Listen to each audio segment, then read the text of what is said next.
10 টাকার 2 প্যাকেট গুঁড়া দুধ দিয়ে আজকে পারফেক্ট একটা রসমালাই বানিয়েছি। আর বানানোর পরে খেয়ে তো আমি নিজেই অবাক হয়ে গেছি। আর এই রেসিপিটা বানানো এত ইজি, এইটা আসলে না বানালে বুঝতেই পারতাম না। তো চলেন রেসিপিটা শুরু করা যাক। প্রথমেই আমার লাগবে 2 প্যাকেট গুঁড়া দুধ। আমি এখানে ড্যানোর 2 প্যাকেট গুঁড়া দুধ নিয়েছি, চাইলে অন্য কোম্পানিরও নেওয়া যাবে। এগুলো আমি একটা কেচি দিয়ে কেটে নিলাম আর গুঁড়া দুধগুলো বের করে নিলাম। এখানে কিন্তু 2 প্যাকেটে অনেকটাই গুঁড়া দুধ ছিল।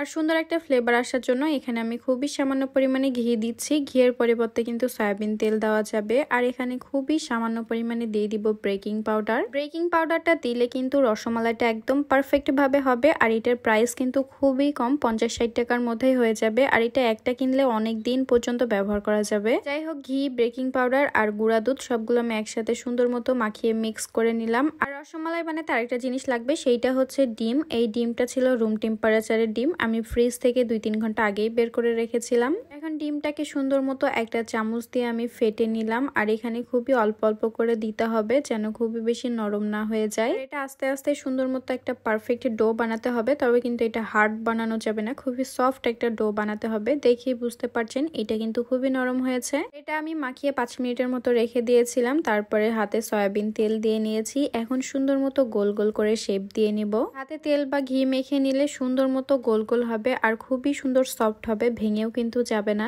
এটা চাইলে নিজের মন মতো শেপ দেওয়া যাবে, ছোট বড় যে যেভাবে করতে চান সেভাবেই করতে পারবেন। তো আমি খুবই ছোট ছোট করে করেছিলাম। আর এগুলো রান্না করার পর কিন্তু অনেকটাই ফুলে যাবে। যেহেতু আমি অল্প গুঁড়া দুধ দিয়ে করেছি তাই এটা কিন্তু খুবই অল্প হয়েছে, আপনারা চাইলে বেশি করেও বানাতে পারেন। তারপরে আমি একটা বাটি নিয়েছি আর এখানে আমি 1 মগ পানি দিয়ে দিলাম। আর এর মধ্যে আরো একটা গুঁড়া দুধ দিয়ে নিচ্ছি। তার কারণ হচ্ছে আমার বাসায় গরুর দুধ ছিল না, তাই এই গুঁড়া দুধ দিয়েই সব কাজ চালিয়ে নিচ্ছি। যাদের হাতের কাছে লিকুইড দুধ বা গরুর খাঁটি দুধ আছে তারা কিন্তু এটা চাইলে দিতে পারেন। আর আমি আজকে খুবই অল্প টাকা খরচ করে কিন্তু খুবই সুন্দর একটা রসমালাই বানাতে পেরেছি। আর সুন্দর একটা ফ্লেভারের জন্য এখানে আমি কয়েকটা এলাচ দিয়ে দিলাম। এখন দুধটা একটা বলক চলে আসলে আমি আগে থেকে যে ছোট ছোট রসমালাই গুলো বানিয়ে রেখেছিলাম এগুলো একটা একটা করে দিয়ে দিচ্ছি। আর এগুলো যেন একটার গায়ের সাথে আরেকটা লেগে না যায়, তাই আমি সুন্দর মতো ফ্রাই প্যানটা একটু হাতে নিয়ে নাড়িয়ে দিলাম।